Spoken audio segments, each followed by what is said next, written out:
Ninguém pode servir a dois senhores, pois odiará a um e amará o outro, ou se dedicará a um e desprezará o outro.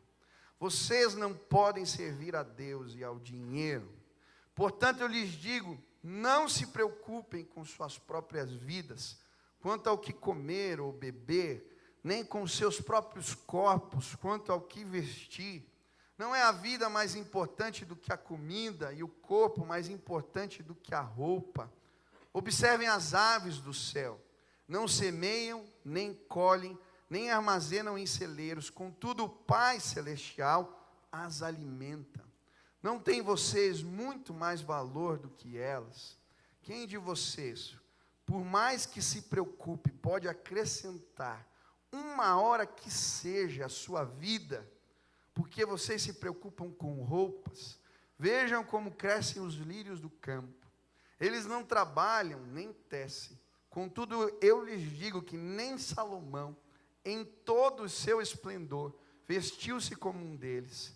Se Deus veste assim a erva do campo, que hoje existe e amanhã é lançada ao fogo, não vestirá muito mais a vocês, homens de pequena fé. Portanto, não se preocupem dizendo, que vamos comer? Ou o que vamos beber? Ou o que vamos vestir? Pois os pagãos é que correm atrás dessas coisas. Mas o Pai Celestial sabe que vocês precisam delas. Busquem, pois, em primeiro lugar o reino de Deus e a sua justiça, e todas essas coisas lhes serão acrescentadas. Portanto, não se preocupem com amanhã, pois o amanhã se preocupará consigo mesmo. Basta cada dia o seu próprio mal. Estenda as suas mãos para o céu em sinal de rendição a Jesus e repita assim comigo: Senhor Jesus, eu marquei um encontro contigo esta noite. Senhor Jesus, eu te dou liberdade para falar comigo agora, em nome de Jesus. Amém. Por que esse tema é tão importante? Por que falar de dinheiro é algo tão relevante? É interessante porque a Bíblia usa 500 versículos, mais ou menos, aproximadamente, para falar sobre oração. Usa mais 500, mais ou menos, para falar sobre fé. Mas quando se trata de dinheiro e bens, são mais de 2.000 versículos. Das 38 parábolas de Jesus, 16 falam sobre bens, sobre recursos e administração financeira. Isso quer nos mostrar que Deus leva em conta como nós administramos os nossos recursos, e que eles mostram o que está lá dentro do coração. É por isso que a Bíblia fala tanto sobre isso, e eu queria dar algumas questões para você, de por que isso é importante ser tratado aqui. Primeiro, nós vivemos numa sociedade consumista. Eu não sei se você sabe, mas cerca de 90% do capital mundial está nas mãos de cerca de 50 empresas, mais ou menos. 90% do capital mundial. Essas empresas usam todo tipo de estratégia de marketing para despertar em você o desejo de ter, de consumir. Gerar insatisfação. Se você não tiver, você não é pleno, você não é saciado, você não está completo. É assim que funciona. E é por isso que muitas vezes nós compramos o que não precisamos. Nós adquirimos coisas que nunca usamos. Quem aqui nunca comprou ou algo que você nunca usou? Levanta a mão. Deixa eu ver se tem algum ser humano. Olha, tem uns crentes aqui assim que vão ser arrebatados. Mas a maioria de nós já comprou algo porque estava em liquidação, porque era um bom negócio, mas a gente não usou, a maioria de nós. Eu nunca esqueço a história de um pastor amigo meu que chegou no mercado com a família, e quando ele entrou, tinha uma promoção de televisões. Liquidação. Você comprava uma e ganhava outra. Ele não teve dúvida, pôs as duas televisões no carrinho. E na hora que ele estava andando, a esposa estava com as filhas na outra parte do mercado. Quando se encontraram, ela viu: meu amor, o que é isso? 2 televisões, para quê? E aí ele falou: não, era uma promoção imperdível. 2, a gente paga uma, leva 2. E aí a filhinha de uns 6, 7 anos vira: mas papai, a gente já tem televisão, por que a gente precisa disso? Ele falando: levei sermão da minha filha pequena, eu fui deixando as televisões no caminho. A gente faz assim. Eu lembro de um jovem que entrou na minha sala, e ele ganhava muito bem, mas ele estava sempre endividado. E ele falou: pastor, eu não sei, eu não consigo controlar as finanças. Eu sempre gasto mais do que eu tenho. Eu preciso ter a tecnologia de ponta, eu preciso fazer, eu preciso comprar roupa. Eu me perdi nessa área. E eu creio que é relevante nós falarmos sobre esse assunto, porque nós vivemos numa sociedade consumista. Segundo motivo, é relevante falar sobre esse assunto, porque, de alguma maneira, a nossa relação com o dinheiro afeta a nossa relação com as pessoas. E eu tenho certeza, quem aqui nunca ficou chateado com alguém porque não pagou quando devia, ou porque se sentiu lesado numa questão financeira, porque não te deu, porque... Quem nunca ficou? Tem alguém? Ninguém. Todo mundo já passou por isso, de sentir injuriado, de ficar chateado, talvez com alguém próximo. Quantos casamentos, conflitos eu atendi ali? O estopim foi uma questão financeira. A nossa relação com o dinheiro afeta a nossa relação com pessoas. E por fim, a Bíblia vai nos mostrar que a nossa relação com o dinheiro também afeta a nossa relação com Deus. Ela pode nos aproximar ou nos afastar do Senhor. E hoje eu queria olhar para esse texto que lemos e entender alguns princípios da palavra que devem nortear a nossa relação com o dinheiro. Primeiro princípio, versículo 24. Ninguém pode servir a 2 senhores, pois odiará a um e amará ao outro, ou se dedicará a um e desprezará o outro. Vocês não podem servir a Deus e ao dinheiro. O primeiro princípio é o princípio do senhorio, ou do controle. E a grande pergunta que está por detrás desse versículo é: quem está no controle? Sou eu? É Deus? Ou é o dinheiro? E a Bíblia, quando nos apresenta esse princípio, Jesus vai mostrar o dinheiro como uma personalidade, ou como uma potestade. Em algumas versões está escrito: não é possível servir a 2 senhores, a Deus e a Mamon. Tem alguém com uma versão assim? Levanta a mão. Aí alguém, vários. O que é esse negócio? O que é esse Mamon? Por que Jesus chama o dinheiro dessa maneira? E Mamon era uma palavra aramaica que na essência significava riquezas. E mais tarde ela tomou a conotação de um Deus, o Deus das riquezas. E quando eu estava estudando, eu fui procurar num comentário de Barclay, ele é um comentarista bíblico, e ele vai contar a origem dessa palavra. Ele vai dizer que essa palavra vem de uma raiz que quer dizer confiar um depósito.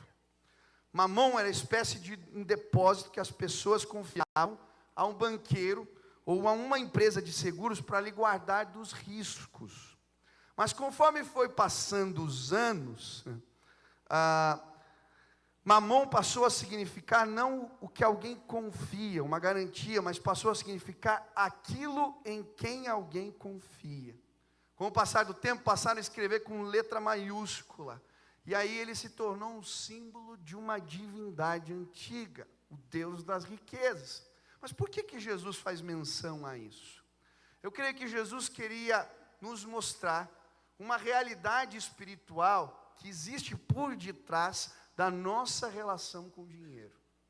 Existem sim forças espirituais demoníacas atuando por detrás da nossa relação com os recursos, para o quê? Para estabelecer senhorio, controle sobre as nossas vidas. O dinheiro, ou mamon, quer nos controlar. E se você pensar bem, o dinheiro tem vários aspectos de divindade. Ele está presente em todos os momentos. Ele dá uma sensação de poder, de autossuficiência, de liberdade, de autoridade. Muitos se sentem todo poderosos quando têm recursos nas mãos. O dinheiro, ele representa sim essa realidade espiritual que quer nos aprisionar. É por isso que em Timóteo, capítulo 3, versículo 10, a Bíblia vai dizer que o amor ao dinheiro é o princípio de todos os males. Você não ama um objeto, uma coisa, você ama alguém. Existe uma divindade, um ser, algo espiritual por detrás disso, que traz mal, desgraça, que aprisiona, que estabelece controle. Esse é o princípio das Escrituras. Eu lembro que alguns anos atrás eu estava lendo um livro, e ele contava a história de um incêndio que aconteceu em Austin, no Texas, num prédio, pegou fogo. Quando os bombeiros chegaram, tinha uma mulher grávida querendo pular, eles socorreram ela, daqui a pouco começa a sair todo mundo correndo de pijama, tinha um casal que saiu pegando fogo, os bombeiros o socorreram e a mulher queria voltar, porque a filha pequena tinha ficado lá dentro. Eles não deixaram, os bombeiros tentaram de tudo, mas quando conseguiram chegar no quarto e acharam a menininha de 1 ano e 3 meses, ela estava morta, queimada, incinerada. Sabe por quê? Porque o indivíduo pegou um sinalizador de incêndio e disparou contra o apartamento, a janela do apartamento de alguém que lhe devia $8. Por raiva ele foi lá e disparou. Matou uma criancinha, matou gente. O amor ao dinheiro é o princípio de todos os males. Eu já vi casamentos acabarem por causa de dinheiro. Eu já vi relacionamentos de família acabarem por causa de uma relação estabelecida de controle por mamão na vida de pessoas.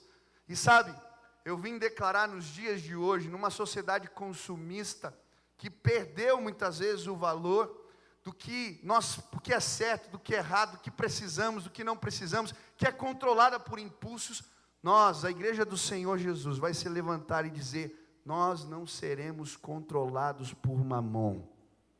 O dinheiro não governa as nossas vidas. Quantos desejam isso? Levantem as mãos. Ele não controla o meu tempo, ele não controla as minhas ações, ele não controla os meus sentimentos, eu sou livre.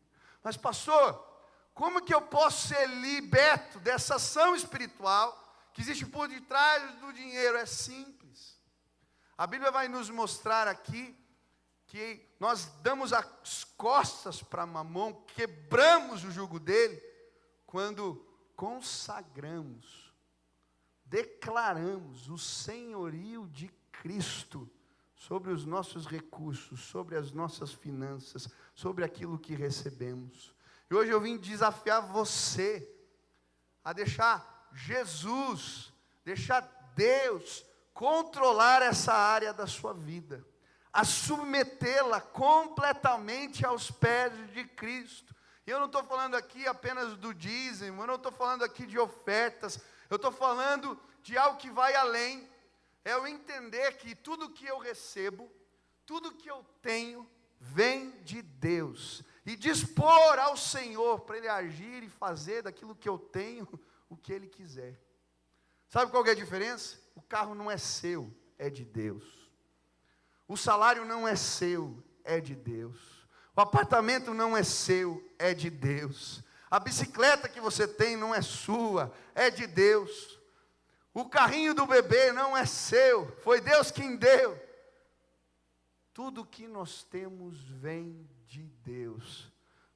Quando nós estabelecemos o senhorio de Cristo nessa área da vida, o jugo de mamão é quebrado nos nossos corações. Ele não pode nos controlar. Quantos querem dedicar essa área a Jesus da vida? É tua, pertence ao Senhor. Mas pastor, como é que funciona isso? Como é que Deus trabalha? Sabe, queridos, quando consagramos tudo nas mãos de Deus, a gente passa a entender e ter o coração sensível à vontade do Senhor. Pai, eu estou aberto, faz o que o Senhor quiser, é teu. Eu lembro quando eu comprei o meu primeiro carro, que eu pus a mão no volante, eu falei, Deus, esse carro é seu. Cuidado com o que você ora, que Deus escuta. Quando eu fui pregar numa igreja, Ele mandou, agora dá, o carro é meu, dá. Mas Deus é bom, Ele cuida da gente. E sabe, eu fui aprendendo isso ao longo da vida cristã, a estabelecer o governo de Cristo nessa área. Quando eu fui chamado para o ministério, né, eu não sei, acho que todo seminarista tem um pouco de medo de como vai funcionar essa área da vida. Quem aqui é seminarista, é pastor, está no processo, levanta a mão, tem chamado ministerial, levanta a mão. Dá um friozinho na barriga, né? Quando você pensa, como é que vai ser? E eu lembro que eu tinha a minha empresa, comecei novo, com 17 anos, e quando eu estava com uns 20 e pouco, o negócio começou a dar certo. Não começou, trabalhava, corria, não ganhava nada, mas de repente começou a funcionar. E eu comecei a ganhar bem, eu consegui comprar meu primeiro carro, as coisas estavam indo bem. Eu já estava indo para o último ano do seminário. E eu lembro certinho, depois de batalhar, era noite sem dormir, era uma correria, uma loucura. Quando o negócio começou a deslanchar, o Espírito Santo de Deus falou para mim, agora está na hora de você entregar o teu negócio. Eu falei, Deus, não é justo, Senhor. Como agora? Mas eu tinha o sonho do ministério, e eu pensei assim, bom, eu vou entregar, mas eu vou entregar, não vou pegar mais negócios novos, vou fazer a manutenção dos clientes que eu tenho e vou trabalhar na obra, olha que benção. E aí um dia eu estava no seminário, eu sentei, o professor estava dando aula, e eu estava ouvindo, e de repente o Espírito Santo de Deus, eu não sei como é que ele fala contigo, mas tem alguns momentos na minha vida que vem uma convicção, de que Deus vai falar comigo. E eu estava ali e veio essa convicção, Michel, eu vou falar com você. Estava no meio da aula, o professor falando de Deutero Isaías, eu falei, não estou entendendo nada. Sentei, fiquei prestando atenção, e de repente o professor parou e falou assim, quando Deus te manda fazer alguma coisa, faz direito. Eu falei, eita Jesus. E aí ele começou a contar a história de um profeta, que Deus tinha mandado fazer algo, ele fez mais ou menos, e um leão comeu ele. Eu falei, tá bom, Senhor. Entendi. E naquela semana mesmo, falei, tá bom, entrego tudo. Entreguei os clientes para um amigo que mexia com um site, eu tinha vários sites que eu dava manutenção, entreguei para ele, e fui seguir a vida. Com o dinheiro que eu tinha juntado, dava para viver 6 meses. Pagar o carro, pagar o cartão de crédito, as coisas, estava beleza. E aí comecei. Passa 1 mês, passa 2, passa 4. E quando chegou o 6º mês, acabou o dinheiro. E aí chegou a conta do carro, chegou a conta do cartão de crédito. Quem paga juro de cartão de crédito aqui, meu irmão, se converte. Você está... Falei, Deus, não vou fazer isso. E eu lembro que eu peguei as contas aquele dia, fui orar na garagem e falei, Deus, o Senhor mandou entregar o controle para o Senhor, eu entreguei. Agora paga as minhas contas. E foi tão bonito, porque no dia seguinte eu recebi uma ligação de uma irmã. Michel, dá para passar aqui em casa? Falei, claro. Cheguei na casa e ela falou para mim, olha, todo final de ano a gente separa uma oferta para um missionário. E esse ano a gente estava orando em família e Deus mandou dar essa oferta para você. Eu peguei o envelope e nem abri, fui abrir na garagem.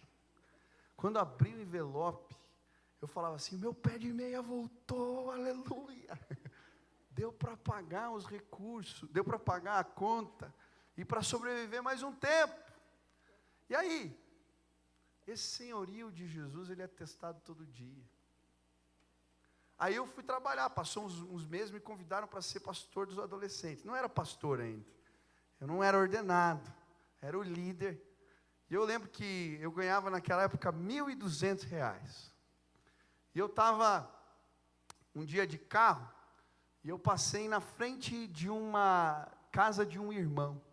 Estava andando assim de carro, e eu ganhava bem mais antes, quando eu tinha empresa. Estava me estruturando. E aí eu lembro que eu passei na frente da casa do irmão, mas o controle precisa ser de quem, queridos? É meu? É do dinheiro ou é de Deus? E se a gente deixa ele atuar, ele fala. Estou passando na frente da casa do irmão, da igreja, e o Senhor fala, para aí, dá R$300 para esse irmão. Bate na porta, que ele está precisando. Eu falei, que loucura é essa? Estou ficando doido. Senhor, se eu der, eu não vou conseguir pagar o cartão. Vai chegar semana que vem. Vai. E eu lembro que eu parei o carro, bati na porta do irmão. Ele me atendeu, tudo bem, Michel? O que você está fazendo aqui? Eu falei, desculpa, vim sem avisar. Em Curitiba a gente não faz muito essas coisas. São Paulo, no Rio, a gente chega assim, né? Chega chegando. Mas Deus me incomodou para dar isso aqui para vocês. Eu tinha feito o cheque e entreguei para eles. Aqueles irmãos estavam orando, porque eles precisavam ir no mercado e não tinha dinheiro para fazer compra. Aquele dinheiro chegou na hora certa. Eu voltei dali feliz, entrei no carro. Falei, mas Senhor, e agora? Como é que eu pago as contas? Mas o controle é de quem? É meu? É de Mamon? É de quem? É de Deus. Cheguei na igreja aquela semana. Estou entrando na igreja. Vem um pastor, Michel, preciso falar com você. Eu falei, que foi, querido? Você foi pregar uns 2 meses atrás, lá no nosso acampamento. E eu não sei o que aconteceu, eu esqueci de te dar a oferta. Qual era o valor da oferta? R$300. Por quê? Quem está no controle? É Deus. Querido, tudo que nós temos precisa estar debaixo do controle de Deus. E quando nós fazemos isso, nós vamos ter experiências tremendas do poder de Deus. Porque é Ele quem controla. Amém? Quem quer ser controlado nessa área pelo Espírito Santo? Aí eu fui casar. Quem quer casar aqui? Irmão, fala com ânimo, eu quero. Para ela ver que você quer. Eu estou vendo uns assim, que a menina está esperando. Eu pergunto, quem quer casar? O cara não levanta a mão. Poxa, vai dar briga esse negócio. Quem está economizando dinheiro para casar? Levanta a mão para eu ver. Ô, Glória, vou orar por você. Eu não sei. Casamento é uma prova de fé. Amém? Não porque casamento não é bom, mas quando a gente começa a fazer as contas, nunca dá. Não é verdade? Parece que falta. E aí eu lembro que quando eu fui para casar, eu e a Sil, nós dois juntávamos a renda assim, a gente fazia uma conta. Do que sobrava, a gente fazia um fundo para o casamento, mês a mês. Quando a gente definiu que ia casar, tinha um fundo para o casamento. E ai de mim se mexesse no fundo do casamento. A gente estava preparando as coisas para casar, tinha que pagar a festa. Eu estava pagando apartamento, as parcelas. Mas o senhorio do dinheiro é de quem? De Deus. Aí um dia eu estou no culto. A gente não conseguia juntar muito por mês. Eu estou no culto. E aí tinha um irmão sentado ali. E Deus tem um jeito de falar comigo. Quando é questão de grana, que é para dar para alguém, vem o valor, assim, ó, dá, pá. Falei, Jesus, eu estou aqui com a Sil do lado no culto. De repente o Espírito Santo, aquele valor, assim, dá R$500 para o irmão ali. Falei, Jesus amado. Aí eu falei, linda, sabe aquele fundo que a gente tem para o casamento? Será que dá para tirar R$500? Ela me olhou assim, não, mas é de Deus.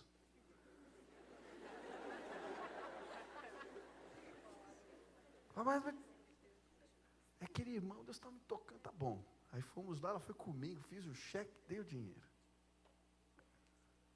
Aí beleza, fiquei feliz, continuamos guardando. Eu fui pregar no Nordeste. Cheguei lá numa igreja, estava em São Luís.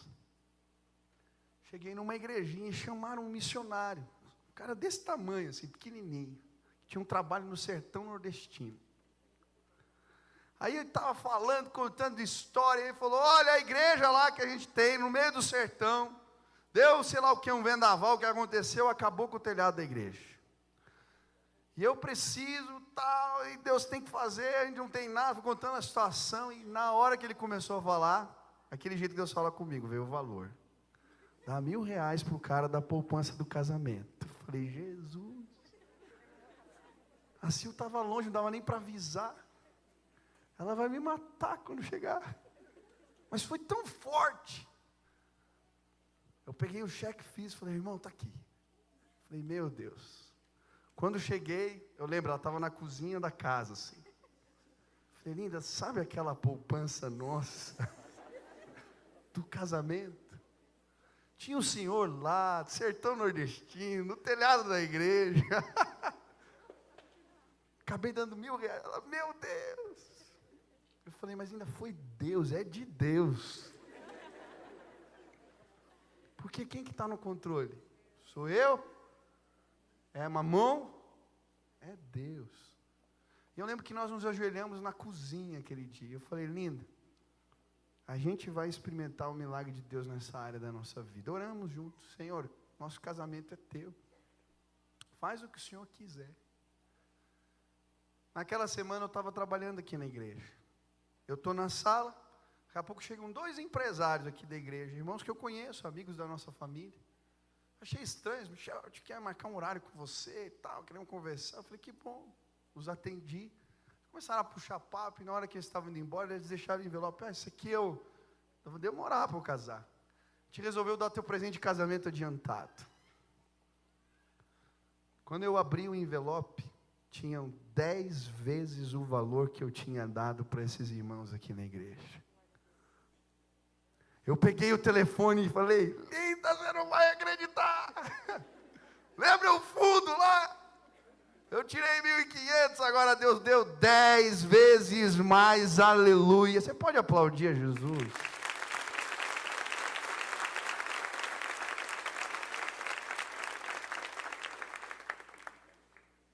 Pastor, você está querendo pregar prosperidade? Não, querido. Às vezes falaram tanto desse assunto, em tanto lugar que você viu na televisão, que a gente tem medo de falar. Mas eu quero dizer para você, que se você deixar Deus controlar essa área da sua vida, você vai ficar surpreso com os milagres e com as maravilhas que Deus faz, quando não é a gente que está no controle, mas é Ele que está no volante, é Ele que está cuidando, é Ele que controla essa área da vida. O Senhor é bom, o Senhor é fiel, o Senhor cuida, entrega para Ele, confia nele. Mas pastor, é só deixar o Espírito te dirigir. Eu atendi um irmão empresário esses dias, ele falando, Michel, durante muitos anos da minha vida, eu servi ao dinheiro. Eu era workaholic, eu trabalhava das 6 às 11 horas da noite, 6 da manhã às 11 horas da noite.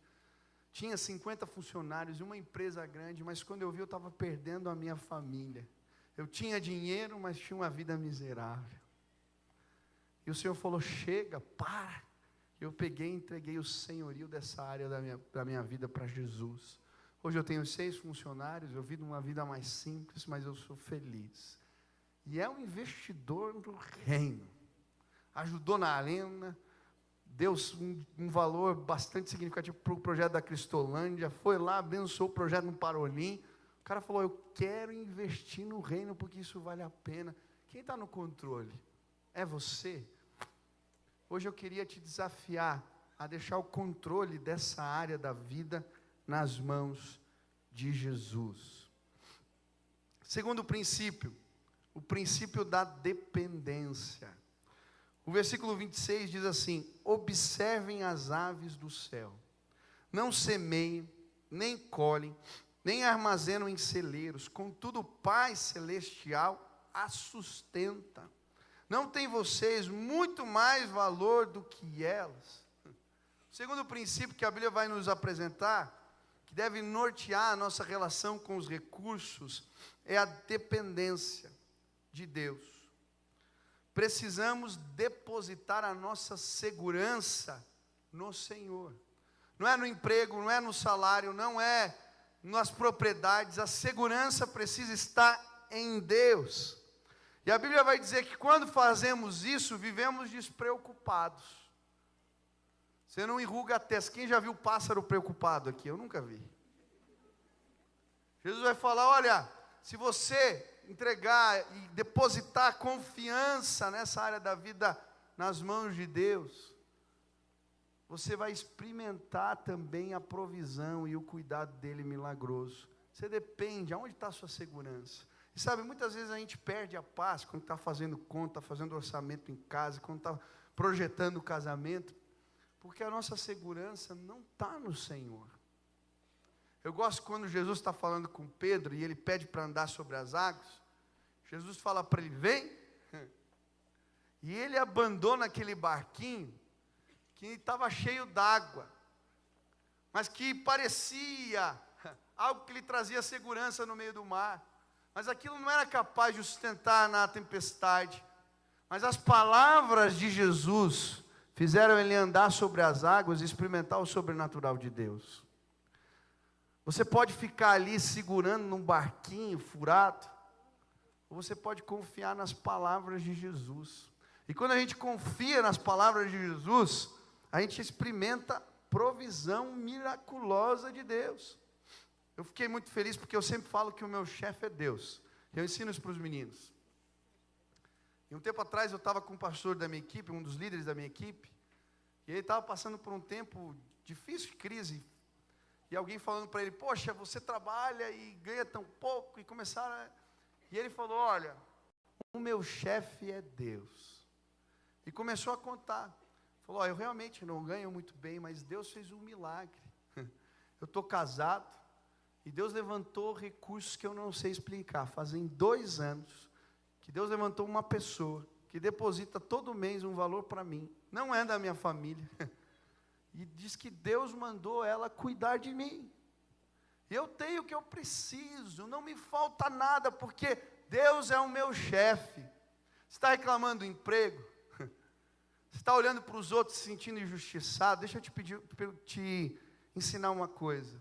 Diga comigo assim, o meu chefe é Deus. Diga para o irmão que está do seu lado, ó, teu chefe é Deus. Pede para Ele as coisas que você precisa. Depende dEle. E aí ele vai usar 2 ilustrações. Ele vai falar das aves no céu e dos lírios do campo. Ele vai dizer, olha, as aves, elas não semeiam, elas não colhem, elas não juntam em celeiro, mas o Pai que está nos céus as sustenta. Vocês não valem mais do que as aves. O que a Bíblia está dizendo? Olha, para que ficar ansioso? Para que ficar preocupado? Deposita a tua confiança em Deus. O controle é dele, e a confiança precisa estar nele. E quando a gente faz isso, a gente vive milagres incríveis da presença do Senhor. É bom servir a Deus, é gostoso servir a Deus. Esse ano, todo ano, eu e minha esposa, a gente faz algumas metas, né? E quem aqui é recém-casado, levanta a mão. Tem menos de 5 anos de casado, levanta a mão, deixa eu ver, tem? Isso, levanta mais alto, né, para mostrar isso, olha quanta gente. Menos de 5 anos. E nessa fase da vida, a gente ainda está construindo as coisas em casa, né? E até ano passado não tinha um móvel na minha sala. Você ia lá, estava vazio. Uma maravilha, era bom para fazer a célula, a gente punha as cadeiras, cabia uma galera. E aí quando foi esse ano, a gente falando das metas, a gente colocou lá uma meta. Pô, vamos decorar a sala. Colocamos lá. E foi tão gostoso porque acabou vindo a Nina, não estava no projeto, né? As férias foram boas e quando vi, já a Sil estava grávida. E aí os planos mudaram um pouco, mas estava lá a meta, a gente tinha orado por isso. E aí um dia, eu tinha esquecido disso, estava lá na sala e de repente uma irmã me liga. Michel, você pode vir aqui? Eu falei, posso. Cheguei na casa, ela falou, a gente está fazendo uma reforma, tem uma mesa aqui de jantar, que eu não sei o que fazer com ela, te serve. Sério, uma mesa lindona. Eu olhei e falei, claro, me serve. a sala está vazia. E eu cheguei lá, levei a mesa de jantar, mas no dia que ela foi entregar a mesa, a irmã se empolgou. Falou, vou reformar a sala. Ela deixou um sofá, uma mesa de centro e um rack no ponto. Querido, se você for na minha casa hoje, a minha sala está mobiliada. Sabe por quê? Deus cuida dos passarinhos, e Ele cuida de mim também, e cuida de você. Ele precisa ser o nosso sustento. E aí Ele fala dos lírios do campo. Olha para os lírios. E Ele vai dizer, nem Salomão, em toda a sua glória, vestiu roupas tão belas como os lírios do campo. Não se preocupe com o que vestir. Deus vai te dar a roupa, Ele vai cuidar de você. E Deus veste a gente. Quando a nossa segurança está no Senhor. Eu lembro quando eu era pastor começo de ministério, eu tinha 2 ternos. E aí eu engordei e um ficou, eu fui vestir uma vez, virou calça fusô. Sabe quando você põe assim o negócio? Eu estava com um amigo, ele falou, não dá para pregar desse jeito, chefe. Aí eu deixei e fui pegar o outro que eu tinha. Quando fui fechar o zíper, a baguilha quebrou. Falei, meu Deus. E aí que eu fiz? Eu peguei, pus a gravata bem comprida para cobrir.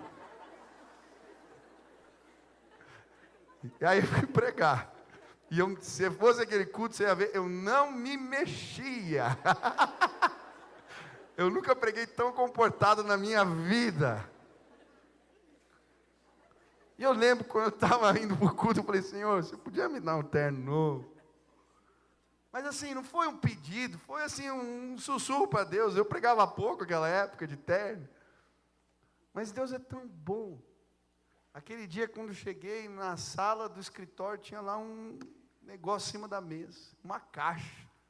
Quando eu abri, não era um terno novo. Eu não sei se alguém ficou preocupado, que não viu a situação. Mas eu creio que foi provisão de Deus na minha vida. No que você confia? Aonde está a tua confiança? É o emprego bom que você tem? Você pode não tê-lo amanhã. É a previdência que você juntou? Queridos, deixa eu te ensinar algo. Confie em Deus. Deposita a tua confiança no Senhor. E você vai experimentar milagres de Deus nessa área da sua vida, sim. Porque Deus tem prazer em nos sustentar e nos abençoar. Quando o nosso coração, nessa área da vida, a confiança está depositada nele. Semana eu atendi uma mãe, ela é de outra religião, e ela falando da filha. Falou, pastor, eu estou impressionado com você com a minha filha. Que foi? Ela saiu do culto, disse para mim que Deus tinha mandado ela fazer uma compra para a avó dela. Ela estava juntando dinheiro para casar. E ela foi lá e fez a compra. A avó ficou feliz, emocionada. E ela dizendo, me voltou no outro dia, no outro culto. Falou que chegou no culto lá e uma jovem veio e falou para ela, Deus mandou dar essa oferta para você. Era o valor que ela tinha feito da compra. Eu não acredito no Deus de vocês desse jeito. Mas eu não tenho como dizer que esse Deus não está agindo na minha casa. Que coisa linda! Confia no Senhor. Tinha um livrinho que eu li há muitos anos atrás, do André, Contrabandista de Deus. Ele falava um negócio interessante, ele contava a história de um agricultor, que descreveu isso nos seguintes termos. Deus manda que subamos a uma árvore e nos sentemos na ponta de um galho. Assim que ouvimos um barulho, viramos-nos e vemos o diabo com o serrote tentando cortar o galho. Ter fé bíblica é continuar firme na ponta do galho, olhando Satanás serrá-lo. No fim, a árvore toda cai, o diabo cai com ela e o galho fica no ar. Isso é fé. Não é crer na árvore, nem no galho, mas na palavra de Deus, crer naquele que cumpre o que diz. Creia na palavra de Deus. O teu sustento vem dele. Amém? Terceiro e último princípio, o princípio da prioridade. O versículo 33 diz, busquem, pois, em primeiro lugar o reino de Deus e a sua justiça, e todas essas coisas lhe serão acrescentadas. E a terceira pergunta é: o que é prioridade na sua vida? A Bíblia vai nos mostrar que a nossa relação com os recursos vai revelar aquilo que é mais importante para nós. É por isso que no começo do texto ele diz: não acumulem tesouros no céu, onde a traça e a ferrugem destroem, onde os ladrões não arrombam nem furtam, pois onde estiver o seu tesouro, aí também estará o seu coração. O que a Bíblia está dizendo? A nossa relação com o dinheiro revela aquilo que damos importância, o que é prioridade para nós. E a Bíblia, quando fala desse tema, fala das primícias, que Deus tem que ser o primeiro em tudo. Êxodo 13:2 diz: santifica-me todo primogênito, o que abrir toda madre entre os filhos de Israel, de homens, de animais, porque meu é. A Bíblia fala 16 vezes que os primogênitos são dele. Em Êxodo 13, versículo 12 e 13, ele diz: separarás para o Senhor tudo o que abrir a madre, e todo primogênito dos animais que tiveres. Os machos serão do Senhor, porém todo primogênito da jumenta resgatarás com um cordeiro, e se não resgatares, cortar-lhe-á a cabeça, mas todo primogênito do homem, entre teus filhos resgatarás. O que ele está dizendo? Aquela sociedade agrícola, as riquezas tinham a ver com os rebanhos, com a produção. Ele está dizendo: o primeiro que nascer, o primogênito, você vai consagrar a Deus. De que maneira? Primeiro era sacrificado. Agora, se ele viesse com um defeito, com algum problema, era para pegar um animal bom, e aí você resgatava o primogênito e dava o bom para Deus, porque para Deus é o melhor. Esse era o princípio. E aí depois ele continua, não era só os animais. Êxodo 23:19, as primícias dos primeiros frutos da terra trarás à casa do Senhor. Está dizendo, o primeiro fruto não era o último, era sempre o primeiro. Por quê? Ele não sabia se aquela ovelha ia dar 10 cordeiros ou se ela ia dar um. Ele não sabia se a terra ia produzir mais frutos ou se ia dar só aquele começo. Mas o de Deus era primeiro. Por que o primeiro? Essa era uma declaração de fé. Eu confio no Senhor. E o Senhor tem a primazia na minha vida. O Senhor é o mais importante. E esse é o princípio que a Bíblia vai nos mostrar, que deve reger os dízimos. Provérbios 3 diz: honra ao Senhor com os teus bens e com a primeira parte de todos os teus ganhos. Encherão os teus celeiros e transbordarão de vinho os teus lagares. Malaquias 3, 8 e 9 diz: roubará o homem a Deus, todavia vós me roubais, e dizeis: em que te roubamos? Nos dízimos e nas ofertas. Com maldições sois amaldiçoados, porque a mim me roubais. Sim, toda nação, eu sou o Senhor, e não mudo. O que ele está dizendo? Quando você for separar teu dízimo, o primeiro lugar é de Deus. Ah, pastor, esse negócio de dízimo, eu ouço muita gente falar, é coisa lá do Antigo Testamento, já passou. Mentira. É como os 10 mandamentos passaram. É valor, querido, não passa. Valor moral não passa. Ah, porque a Bíblia não fala muito sobre adultério no Novo Testamento, é que dizer que morreu. E é mentira, porque o Novo Testamento fala sobre o dízimo. Mateus 23 fala sobre isso, Hebreus capítulo 6 fala sobre isso. A Bíblia fala sobre esse valor. Mas sabe o que é? As pessoas têm medo de declarar o senhorio de Jesus na vida delas. É mais fácil converter o coração e a mente do que converter o bolso. Mas essa é uma declaração prática. Eu não quero. A gente não precisa do teu dinheiro, é um valor. Eu na minha vida quero declarar que o Senhor é o primeiro. Então quando antes que recebe já separa. O que vai acontecer depois? Eu não sei. Eu confio nele, ele é o Senhor da minha vida e ele vem em primeiro. Esse é o valor. Ontem eu visitei uma família e eles contando. Veio a crise financeira que atingiu todo mundo. O cara engenheiro, não pegava negócio, começou a ficar endividado, não conseguia pagar as contas. E aí o que ele fez? Ele cortou o dízimo. E aí começou a piorar o negócio. Entrava o dinheiro, estava no negativo, não dava para cobrir. Ele falou, não tinha para dar. Aí um dia Deus tocou o coração da esposa. Ela chamou ele para conversar. Falou, meu amor, você está dando dízimo, sendo fiel nisso? Ele falou, não dá. Explicou a situação, já chega, está negativo, não tem nem dinheiro para tirar. Ele falou, não é verdade. A gente não está pondo gasolina no carro, a gente está fazendo compra no mercado. Então vamos pegar o dinheiro da gasolina, se for preciso, a gente anda a pé, mas vamos dar o que é de Deus. Oraram. Aquela semana ele foi lá e depositou.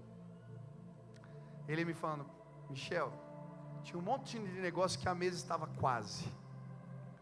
Naquele mês comecei a fechar negócios, as coisas começaram a fluir, começaram a acontecer. E sabe, nós nos olhávamos, todo dia que eu chegava, olhava para ela, fechou mais um negócio, ela só dava um sorrisinho. Hoje de novo, fechou mais um negócio, ela dava um sorrisinho. Ela nem falava nada. Querido, isso é valor da palavra de Deus.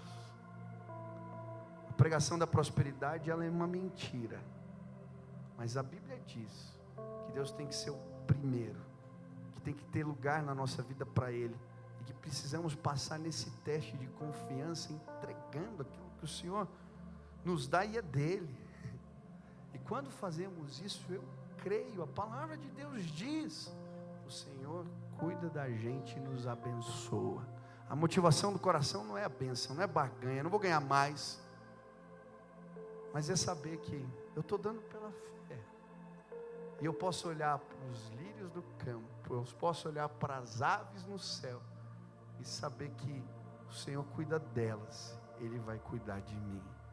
Hoje eu queria orar por você, tem ceia aqui, mas eu queria te convidar a consagrar essa área da vida, e fazer essas 3 perguntas. Quem está no controle? É Deus mesmo? Você consulta a Deus antes de fazer teus negócios? É Ele que dirige? Você é sensível à voz do Espírito? Segunda pergunta, aonde está a sua segurança? É no Senhor, então por que está preocupado?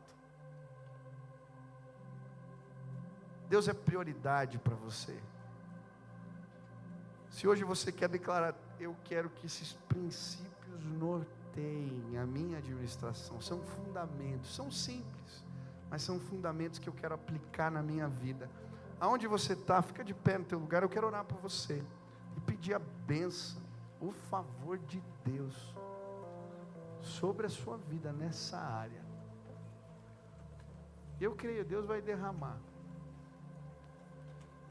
Se Deus falou contigo e você quer dizer, eu quero, fica de pé no teu lugar, em nome de Jesus. Eu quero orar por você agora e pedir a bênção, o favor de Deus. Pastor, que é difícil falar desses temas, porque as pessoas ficam, mas queridos, eu preciso falar do que a palavra de Deus ensina, e eu vou falar o que a palavra de Deus ensina, porque eu creio que a palavra de Deus é verdade, e eu creio que o que eu estou falando pode trazer bênção para a tua vida, amém? Vamos orar? Sente tuas mãos para o céu assim, faz assim, isso.